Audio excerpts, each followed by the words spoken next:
So tomorrow I'm starting a brand new save in Football Manager 2022, playing with a team from Peru, which is not your conventional choice for an FM save. However, there is going to be some really interesting challenges to the save, so I think you guys are going to really enjoy it. If you're a long-time subscriber of the TomFM channel and you remember a save called Hop to the Top, it's going to be very, very similar to that. One part of the save is to try and make Peru one of the best footballing nations in the world, and it's going to be pretty difficult to do that in the time limits that we have in the save. We're giving ourselves 10 years to do it. But that got me thinking, what if I made Peru the best country in the world at football? Essentially, I gave every single team top facilities, and I made sure I went into the pre-game editor to make sure all of their background information, such as youth rating and youth importance, was absolutely at the maximum it could be. So that is exactly what I've done. I've changed everything in the pre-game editor, loaded up a save file, and I've gone 50 years into the future with it. So without wasting any more time, let's dive into the game and see exactly what's happened over those 50 years. Oh, and just before I do zoom into the future as well, make sure you do drop a like on the video for me if you're enjoying the video so far. Subscribe if you're new around here. We recently passed 30,000 subscribers, so we are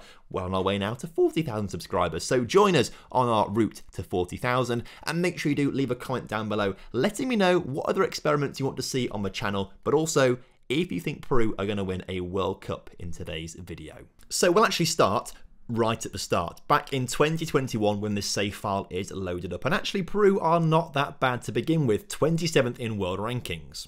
Despite their high world rankings, their most recent Copa America victory was in 1975. And Peru's domestic division is pretty low down at 9th in the Continental rankings within South America, so one of the lowest top flight leagues in the continent. Also in their national team, they've only got one player that I can see based in Europe, and that is this guy who has got Italian nationality as well as Peruvian nationality, but he's playing for Benevento in Italy. So as I say, I've gone 50 years into the future. I think to start off with, we'll go 15 years in the future and see how things changed in those first 15 years. But if you guys want to go a bit further than 50 years, I'm going to make this save file available to absolutely everyone via a link in the description, which takes you to Patreon. You guys will all be able to grab the final save file from this. If you guys are already Patreon members, then you get access to every single save file from this database, as well as the editor data file as well. So here we are, 15 years in the future, 2035. We can see that Peru have risen up to 17th in world rankings, which is pretty decent going. And you can see from the little chart here,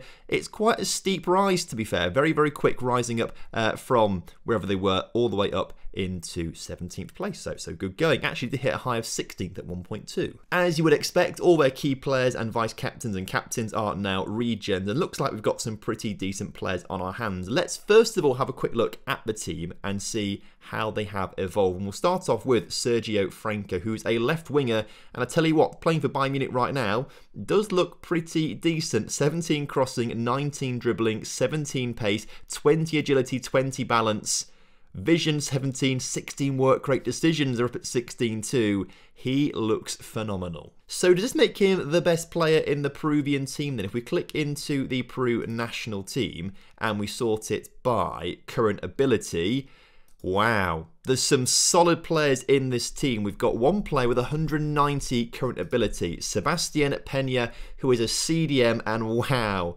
this guy looks good. Came through USMP.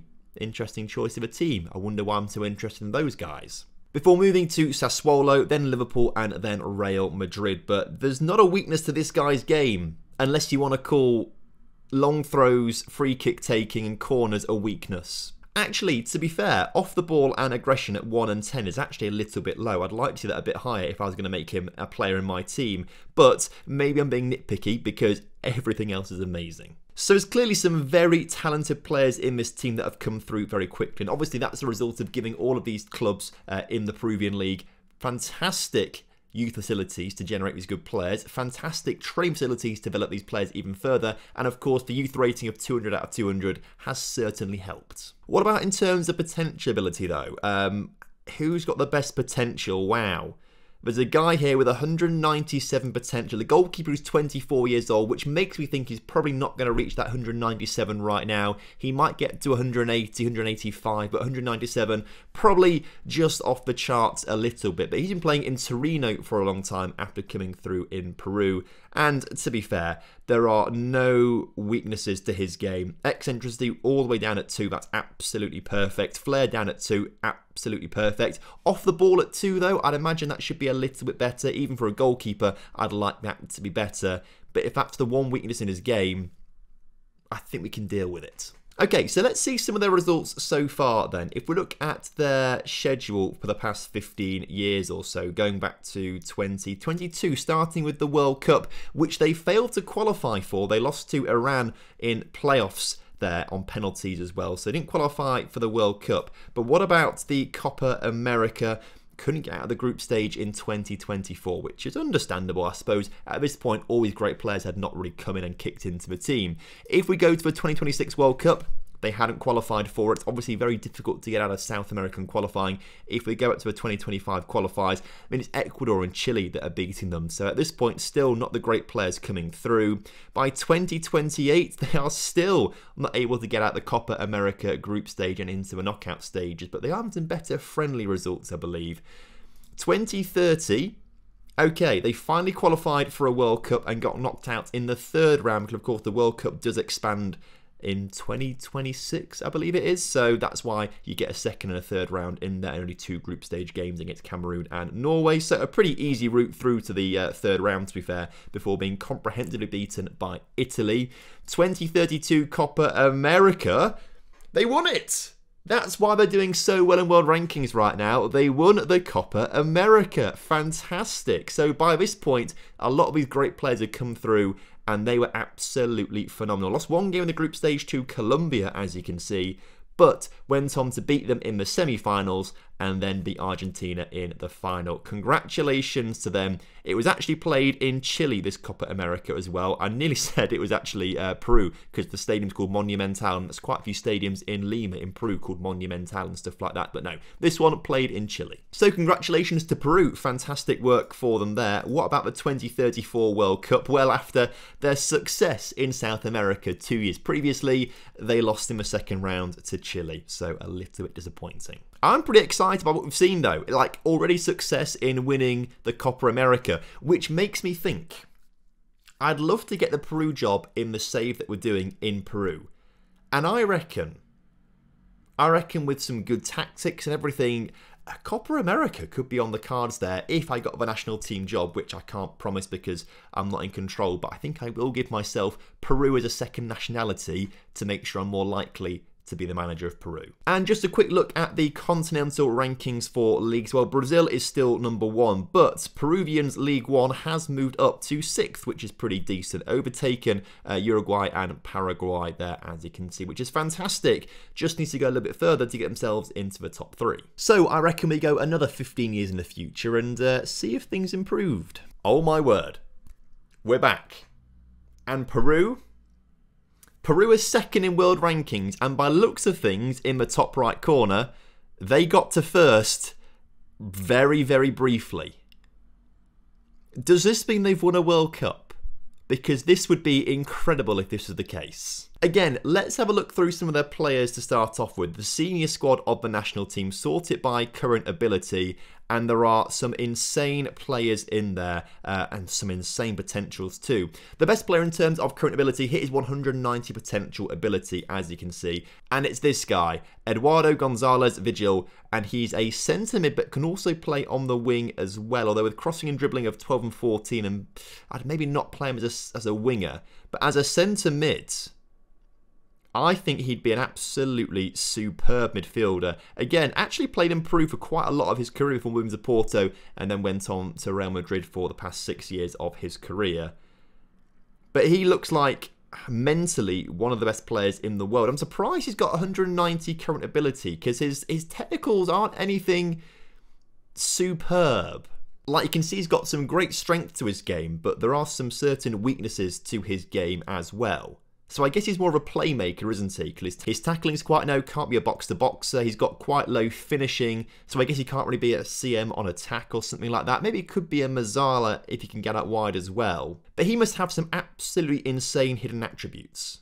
In fact, I can't find the editor. I've got to press continue to then come back on holiday, haven't I? And then I'll find him again. Here he is. Now I can use the editor, and if we look at his attribute details, right, and look down at this general tab, we can see that things like professionalism, very high, sportsmanship, very high, temperament, very high, consistency, pretty high, important matches, very high, versatility, very high.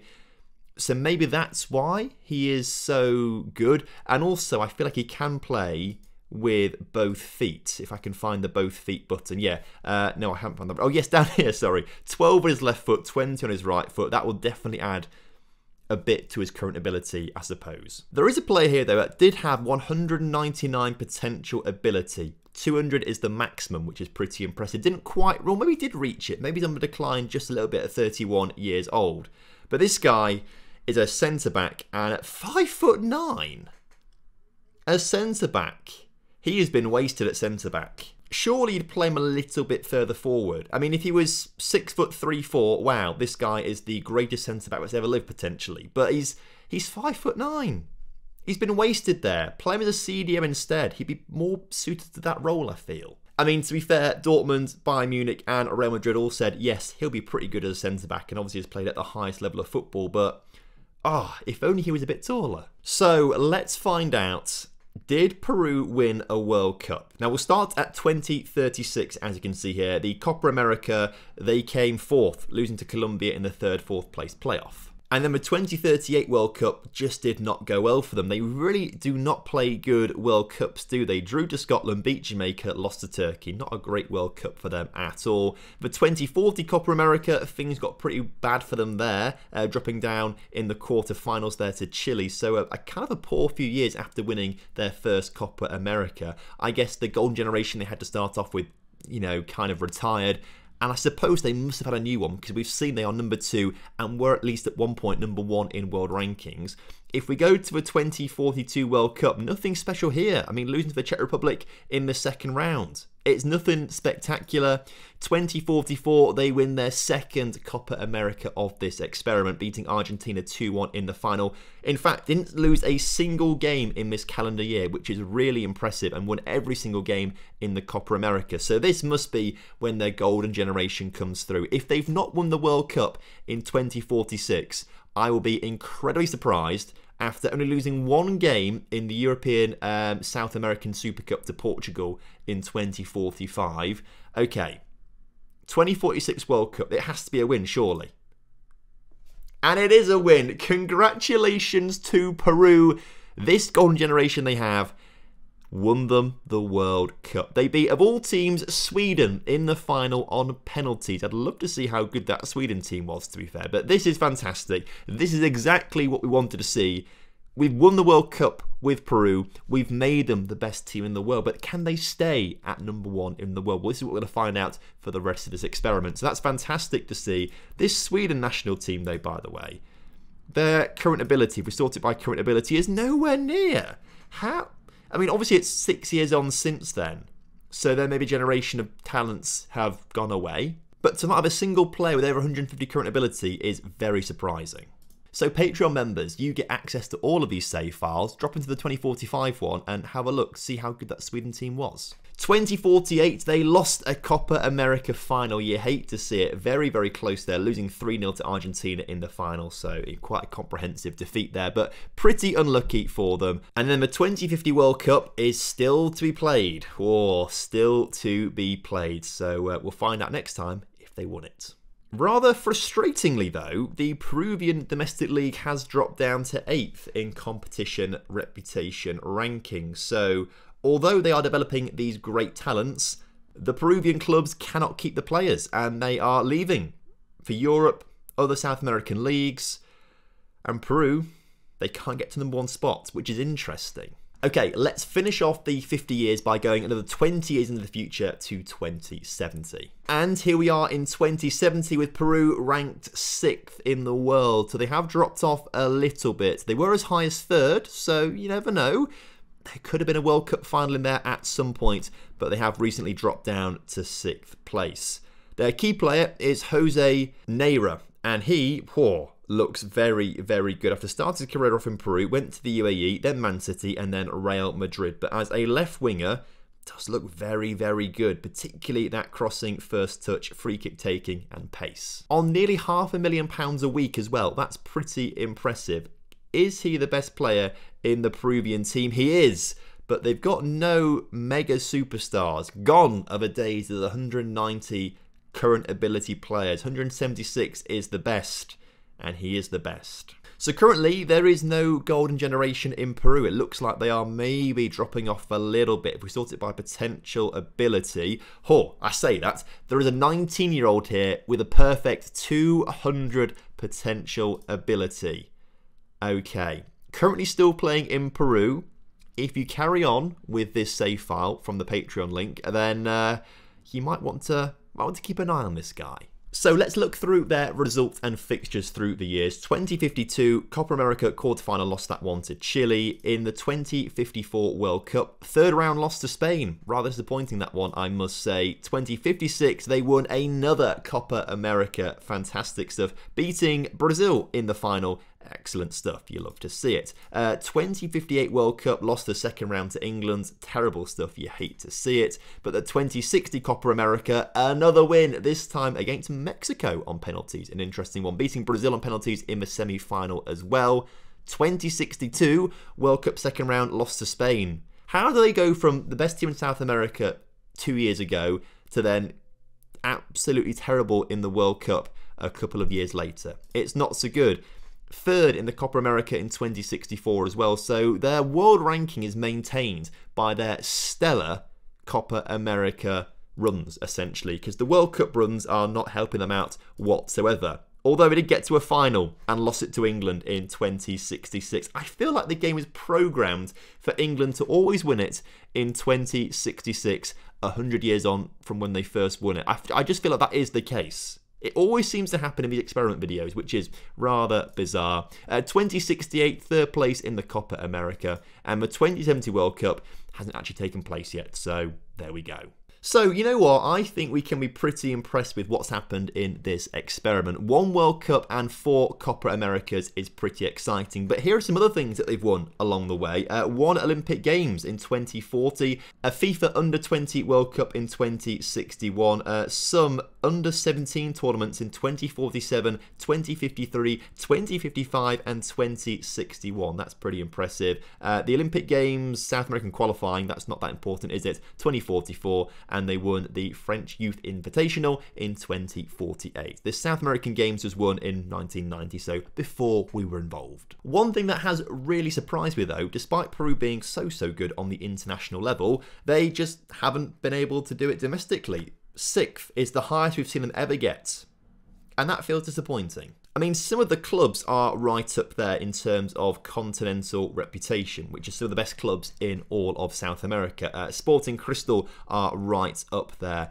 Is there another club there? Cusco are right up there. Then you get to Universitario de... I can't speak Spanish, so let's not try and pronounce all of these names properly. But there's quite a few with continental reputation, actually, which makes it even more surprising that the league is not better than it actually is, because these clubs are ranked so highly in terms of continent. Obviously Brazil are right up there, so are Argentina. They're always going to be 1 and 2, but I'm surprised that Peru have not got themselves into 3rd place. But what this experiment has proved is that Peru can be the best team in the world if we give every single club perfect facilities and we give the country 200 out of 200 youth rating, amongst some other things as well. But they won that World Cup pretty early, and they won the Copa America even before that, which makes me think, if I'm actually in control, because when you're in control of a club, you usually do better than the AI does left to its own devices. I think it's possible to make Peru a continental force at least in 10 years. So I hope you guys can join me for tomorrow's brand new series, 8 PM BST. That's when it's going to be kicking off on the channel. So set your reminders for that one. But also I hope you really have enjoyed today's video. If you have done, drop a like on it for me. Subscribe if you're new around here, and leave a comment down below for the YouTube algorithm. Until next time, have a good one. Goodbye.